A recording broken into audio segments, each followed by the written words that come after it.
Lihat dari pada endometriosis tentu semua sudah memahami, tapi saya mencoba melihat apa yang bisa kita gunakan dari nyeri itu dalam tata laksana endometriosis. Jadi yang pertama, saya ingin membahas tentang bagaimana kita menggunakan simptom nyeri ini sebagai perbaikan kita dalam katakanlah melakukan early diagnosis. Karena sekali lagi kalau kita lihat apa definisi endometriosis, tentu kita semua pernah mendengar definisi endometriosis adalah sebuah disease yang bersifat chronic inflammation. Jadi dia penyakit yang berkepanjangan dan menimbulkan sebuah problem inflamasi. Dan apabila kita membiarkan mekanisme inflamasi ini terjadi secara terus-menerus, maka tentu yang terjadi adalah progresivitas dari penyakit. Dan oleh karena itu, apabila kita tidak mengadres main problem dari endometriosis, which is adalah chronic inflammation, maka tentu yang terjadi adalah recurrence. Jadi kalau kita lihat ada 3 hal dalam endometriosis di sini, yaitu chronic inflammation, progression, dan juga high recurrence rate. Dan masalahnya kalau kita lihat fakta tata laksana penyakit endometriosis, even di negara Eropa sekalipun, delay diagnosis ini menjadi isu. Dan kita bisa bayangkan sebuah penyakit yang berkepanjangan, progresif, tapi didiagnosisnya terlambat. Maka tentu yang terjadi adalah pada saat pasien ini sampai di kita, maka stage dari penyakitnya tentu akan sudah advance. Ini yang jadi masalah sebenarnya. Dan kalau kita lihat data-data di Rumah Sakit Cipto Mangunkusumo, kalau kita lihat data yang kita kumpulkan dan kita lihat bahwa rata-rata mereka mengalami menstruasi di usia 13 tahun dan kemudian mereka mengalami onset of symptoms. Ini sekali lagi rata-rata ya, range-nya sebenarnya cukup lebar, tapi rata-rata di 27 tahun, apakah itu benar atau tidak, atau karena juga tidak ada self-awareness. Maka kalau kita lihat rata-rata pasien yang ada di Rumah Sakit Cipto itu di usia 35 tahun. Jadi bisa kita bayangkan bahwa dari sejak onset of symptoms sampai pasien menyampai di RSCM ini butuh waktu kurang lebih 8 tahun. Dan kemudian kalau kita lihat berapa center pelayanan kesehatan yang harus dilewati, maka rata-rata mereka melewati 4 layanan kesehatan. Bahkan kalau kita lihat range-nya ada yang sampai 7 fasilitas kesehatan baru sampai di RSCM.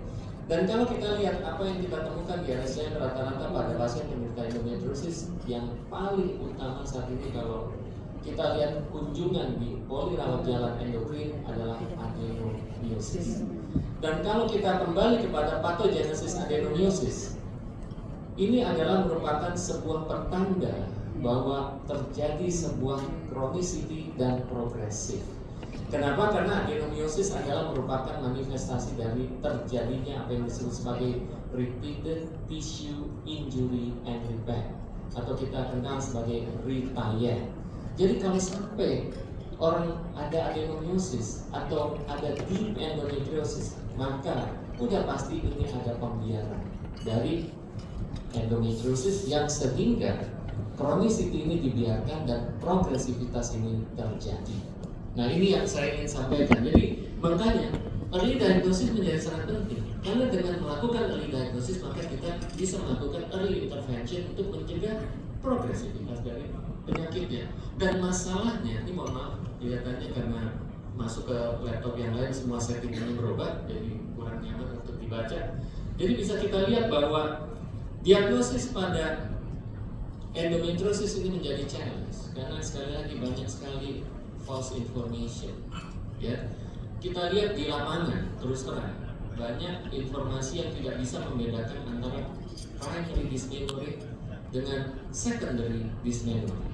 Endometriosis umumnya terjadi adalah di secondary dysmenorrhea, tapi sebagian besar pasien menerima informasi yang salah, yaitu tentang primary dysmenorrhea, di mana sering kami mendapatkan kasus endometriosis yang sudah lanjut, sebenarnya mereka sudah mendatangi dokter di usia rata-rata di adolesen.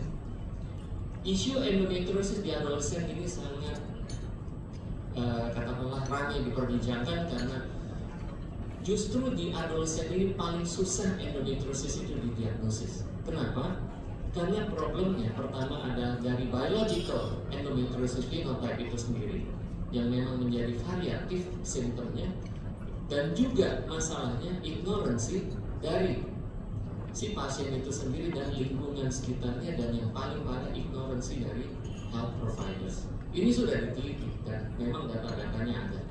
Nah, ini yang menjadi keterlambatan. Sebenarnya mereka sudah datang di fase adolesen namun tidak pernah didiagnosis endometriosis.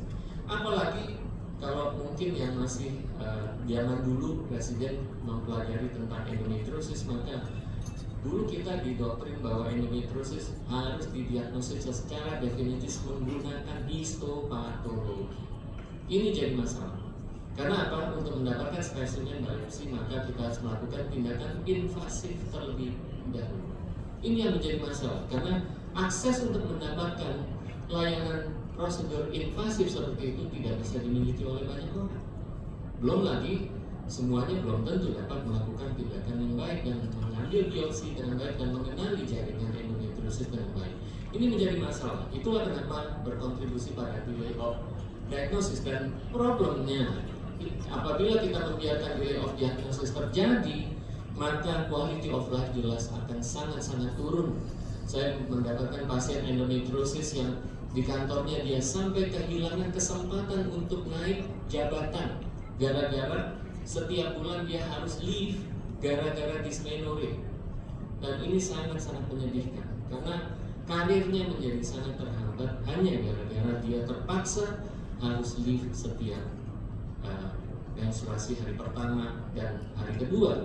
Dan tentu saja ini menjadi problem, apalagi tidak jarang kita sekarang sedang mencoba melihat berapa kasus endometriosis yang mohon maaf mengalami pisah karena tidak berhasil memberikan keturunan pada pasangannya.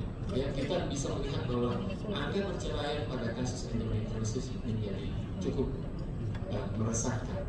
Nah, ini hal-hal yang menurut saya menjadi masalah dalam delay of diagnosis. Nah, kenapa kita penting early diagnosis? Karena jelas dengan kita mengenali lebih dini maka sebisa mungkin kita bisa melakukan early intervention. Oleh karena kita sadar bahwa tindakan invasif untuk mengambil biopsi pada jaringan endometriosis ini tentu tidak mudah. Akses menjadi terbatas, expertnya juga tidak banyak, apalagi jangan-jangan kita juga tidak berhasil mengenali jaringan endometriosis. Ada sebuah penelitian yang memperlihatkan adanya ketidakcocokan antara visualisasi dengan hasil PA. Banyak yang mengambil biopsi pada saat laparoskopi ternyata waktu di PA itu bukan endometriosis. Nah, ini juga menjadi masalah. Nah, oleh karena itu meningkatkan early detection berdasarkan clinical symptom ini sudah menjadi call for action.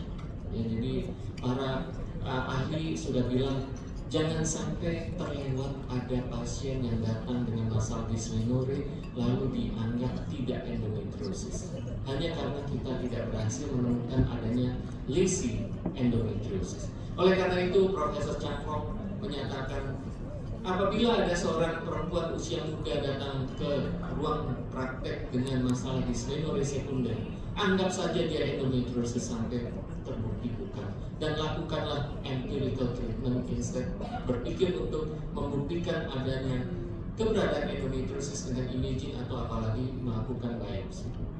Nah, karena kita tahu pain adalah merupakan main symptoms dari endometriosis, jadi sebaiknya kita mulai dari sana untuk mencurigai seorang perempuan yang kemungkinan menderita endometriosis, karena pain adalah produk dari sebuah reaksi yang terjadi pada lesi endometriosis. Kita tahu lesi endometriosis ini berusaha untuk survive karena dia adalah jaringan yang berasal dari uterine cavity dan kemudian keluar dari lingkungannya, maka dia harus survive di lingkungan yang baru. Dan apa yang dilakukan oleh lesi endometriosis itu untuk survive? Paling tidak ada 3 hal yang terjadi di sana. Pertama adalah dia mencoba memaintain survivalnya dengan melakukan steroidogenesis.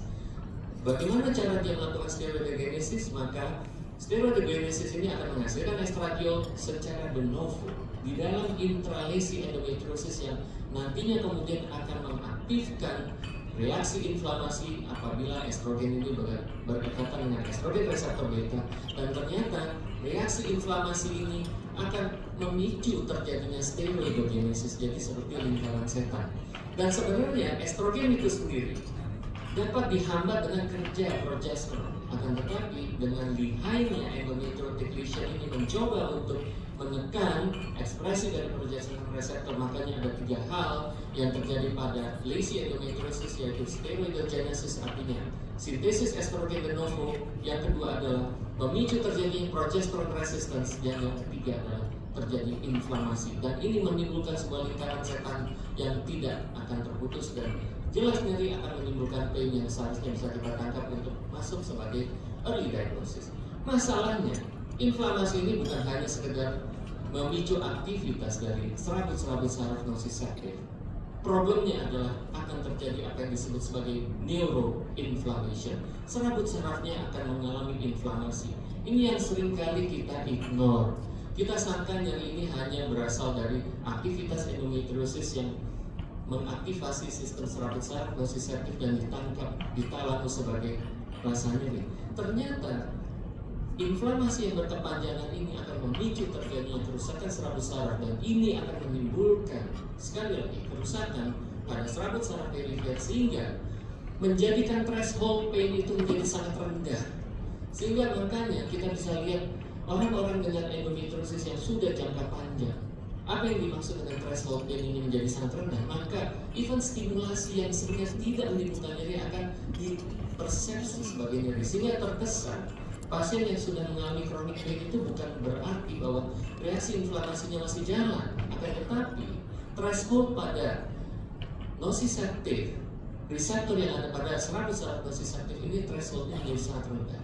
Apalagi kalau kita lihat di sentral, maka stimulasi pain yang terus-menerus terjadi pada otak akan menimbulkan terjadinya atrofi pada beberapa regio otak, terutama talamus, dan ini akan memicu terjadinya central desensitization. Nah, inilah yang kita kenal sebagai pain yang bukan lagi diakibatkan karena endometriosis, tapi ini ada pain yang kita kenal sebagai beyond endometriotic lesion.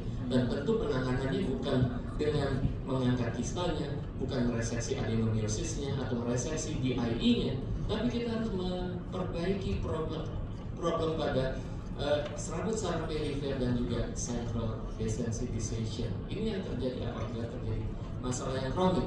Dan yang makin parah lagi, komorbiditas. Kita lihat bahwa endometriosis sekarang sangat berhubungan dengan berbagai komorbiditi, dan tidak jarang nyeri yang dianggapnya tidak hilang-hilang ini dianggap sebagai kegagalan dari medical treatment. Kita lupa bahwa ada komorbiditi yang sering kita temukan, dan kita sering temukan banyak di klinik. Saya sudah punya beberapa pasien yang juga mengalami IBD, pasien yang juga mengalami rheumatoid arthritis, pasien yang juga mengalami Sjogren's syndrome, pasien yang mengalami fatigue syndrome, fibromyalgia, dan seterusnya. Jadi artinya kalau kita pikir secara sempit bahwa nyeri ini hanya karena lesi endometriosis, kelihatannya mungkin teman-teman akan kecewa dan disangka medical treatmentnya tidak bekerja dengan baik karena kita tidak memperhatikan komorbiditi yang terjadi bersamaan dengan endometriosis. Nah, jadi early detection dengan mencoba mengenali nyeri dan simptom-simptom yang related dengan gynecology ini sangat penting untuk membuka pintu kita untuk katakanlah menegakkan diagnosis lebih dini. Oleh karena itu, kami pada tahun 2022 berkumpul para katakanlah representatif dari negara-negara Asia Pasifik, dan kami sudah membuat 5 kesepakatan terkait dengan komitmen kita untuk memperbaiki early detection pada endometriosis dengan menyatakan sebaiknya kita membuat berbagai guidelines atau policy yang mencoba memfasilitasi agar jangan sampai terlambat early detection, sehingga fertility preservation menjadi hal yang sangat memungkinkan. Karena kalau pasien sudah berada pada late stage, itu fertility menjadi masalah, dan tentu saja berbagai langkah-langkah perlu diambil, ya, seperti misalnya mengendorse pasien, mencoba memperbaiki komunikasi dengan government dan lain sebagainya. Tadi Prof. Bowo sangat concern tentang hal ini, dan tentu saja ini sudah kita lakukan bersama-sama dengan POGI dan komunitas endometriosis. Kita sudah mencoba untuk meningkatkan pengetahuan mereka, mencoba memberikan mereka berbagai informasi yang baik tentang apa itu nyeri dan bagaimana jangan menganggap nyeri itu biasa pada haid, dan kalau bisa segera datang ke dokter untuk memastikan apakah itu benar endometriosis atau tidak. Nah, segmen yang kedua saya ingin menyatakan terkait dengan pain yang kita gunakan sebagai indikator terapi. Karena kalau kita lihat jelas dengan karakter endometriosis sebagai penyakit yang berkepanjangan, maka jelas treatmentnya juga nggak bisa jangka pendek. Karena itu endometriosis bukan dianggap sebagai curable disease, tapi dia adalah controllable disease. Ya, jadi ini bukan kata-kata saya, ini saya adopsi dari sebuah jurnal. Nah, jadi artinya jelas kalau kita mau berbicara tentang penanganan daripada endometriosis, long-term medical management merupakan sebuah hal yang sangat make sense. Karena kita berbicara tentang bagaimana kita mencegah jangan sampai terjadi pasien itu menstruasi. Jadi Profesor Felis Petradia pada masterclass endometriosis menyatakan bahwa tujuan utama medical treatment adalah jangan sampai dia menstruasi. Kenapa? Karena kalau dia menstruasi maka terjadi retrograde menstruation. 90% perempuan mengalami retrograde menstruation. Akan tetapi cuma 10% yang mengalami endometriosis. Artinya apa? Yang salah bukan retrograde menstruation, tapi yang salah adalah karakter internal dari endometrium pasien tersebut dan ketidakmampuan environment peritoneum untuk melakukan pembersihan dari jaringan endometrium yang tumpah ke sana. Jadi artinya tentu kalau kita hanya memberikan obat-obat yang tidak mencegah menstruasi itu berjalan, maka tentu menstruasi retrograde jalan terus. Dan ini tentu akan menambahkan banyak lesi di sana dan tentu akan terjadi retire dan terjadilah progresivitas adenomyosis deep endometriosis seperti itu. Jadi tentu ini menjadi concern kita semua. Oleh karena itu jelas terjadi perubahan paradigma dalam terapi endometriosis. Kita lihat long term medical management menjadi sesuatu yang perlu kita lakukan, dan tentu surgery jelas masih memiliki tempat, namun dengan indikasi yang lebih selektif, yaitu di mana apabila pasien memang membutuhkan terapi surgery untuk mempersiapkan fertility treatment dan juga untuk definitive treatment sekiranya memang dibutuhkan. Dan kalau kita lihat dari Asian Society of Endometriosis and Adenomyosis juga mengadopsi ini, dan kita bisa lihat bahwa ada first line medical treatment, ada second line medical treatment, dan jelas ESRI juga mendukung ini dengan menyampaikan bahwa penggunaan terapi hormonal termasuk GnRH agonis adalah merupakan armamentarium dari medical treatment, dan tentu saja kita terbuka dengan berbagai development yang ada, karena yang paling penting adalah bagaimana membuat sekali lagi pasien ini tidak menstruasi dan juga mengatasi katakanlah endometriosis dengan baik. Akan tetapi tentu obat yang kita dambakan sebenarnya adalah obat yang non hormonal tapi bekerja langsung pada endometriosis. Kalau kita lihat sekarang sudah mulai ada development ke arah sana, namun kita mesti tunggu nanti hasilnya, karena ini jelas obat yang sangat kita tunggu-tunggu, karena terapi P jelas di opposite direction dari fertility. Jelas nggak mungkin kita dapat dua-duanya. Jadi artinya kalau kita bisa punya terapi non hormonal yang bekerja langsung pada endometriosis, tentu ini menjadi sesuatu hal yang sangat menggembirakan. Nah, bagaimana melakukan stepwise dalam hormonal treatment? Tentu dikatakan bahwa boleh start dengan combat oral contraceptive pill, progestin, dan dikatakan selalu GnRH agonis merupakan second line. Akan tetapi berdasarkan penyampaian Profesor Felis Petradia pada masterclass, jelas kita diperlihatkan bahwa tidak ada lagi urutan vertikal combat oral contraceptive pill dulu, progestin nomor 2 dan agonis nomor 3. No, kita sekarang membuatnya semuanya tiga-tiganya secara sejajar. Tapi kita harus lihat bahwa apa karakter dari masing-masing terapi. Combat oral contraceptive pills jelas punya kemampuan down regulation, tapi dia punya estrogen komponen. Padahal estrogen merupakan temannya endometriosis. Kalau kita menggunakan progestin, tidak terlalu kuat melakukan down regulation, tapi dia tidak punya estrogen komponen. Yang ketiga adalah agonis, jelas sangat strong down regulation dan jelas tidak punya estrogen, bahkan dia terlalu strong sampai membuat orang itu seperti orang menopause. Nah, jadi sekali lagi menurut Profesor Petradia, silakan coba putar-putar penggunaan obat ini. Tidak harus selalu gunakan satu terus dari ujung ke ujung. Kadang-kadang kita membutuhkan terapi supresi estrogen yang lebih kuat, maka kita bisa go ke agonis. Nanti kalau semua masalah sudah selesai, kita bisa kembali ke progestin dan seterusnya.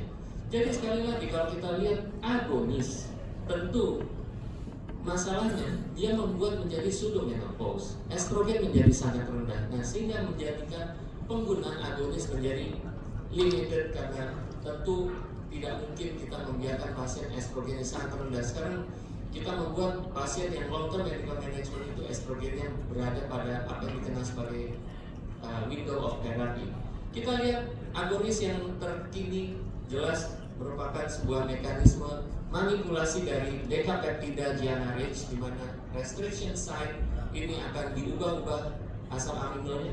Dan kalau kita lihat agonis yang sekarang jelas mereka memiliki advantage karena masa kerjanya menjadi lebih panjang dan juga interaksinya menjadi lebih kuat. Bisa kita lihat penggunaan yang tadinya 4 minggu bisa kita extend menjadi 6 minggu. Akan tetapi sekali lagi penggunaan agonis ini jelas harus memperhatikan kadar estradiol karena kita bicara long term.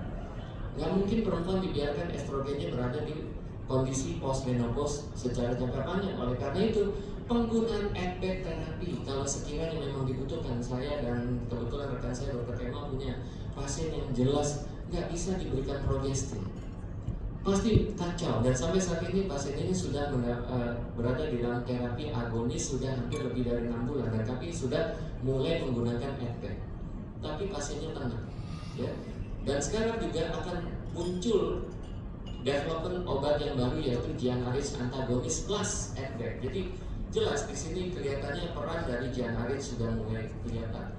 Nah, jadi kalau kita lihat apakah GnRH agonis ini kerjanya cuma melulu menekan estrogen? No. Dari penelitian in vitro jelas GnRH juga bisa bekerja langsung pada endometrium, bahkan jaringan endometriosis, karena bisa kita lihat dalam penelitian ini ternyata baik adenomyosis, lesi endometriosis, bahkan uterine fibroid jelas memiliki reseptor juga terhadap GnRH. Jadi GnRH jangan hanya dibilang memiliki efek sentral, tapi juga ternyata dia punya efek peripheral directly ke lesi endometriosis juga. Oke. Review terbaru tentang penggunaan GnRH agonis di tahun 2023 jelas menyatakan bahwa dia sangat efektif untuk menekan pain. Tapi sekali lagi kalau ingin menggunakan agonis ini untuk jangka panjang lebih dari 6 bulan, jangan lupa menggunakan ADPEG terapi.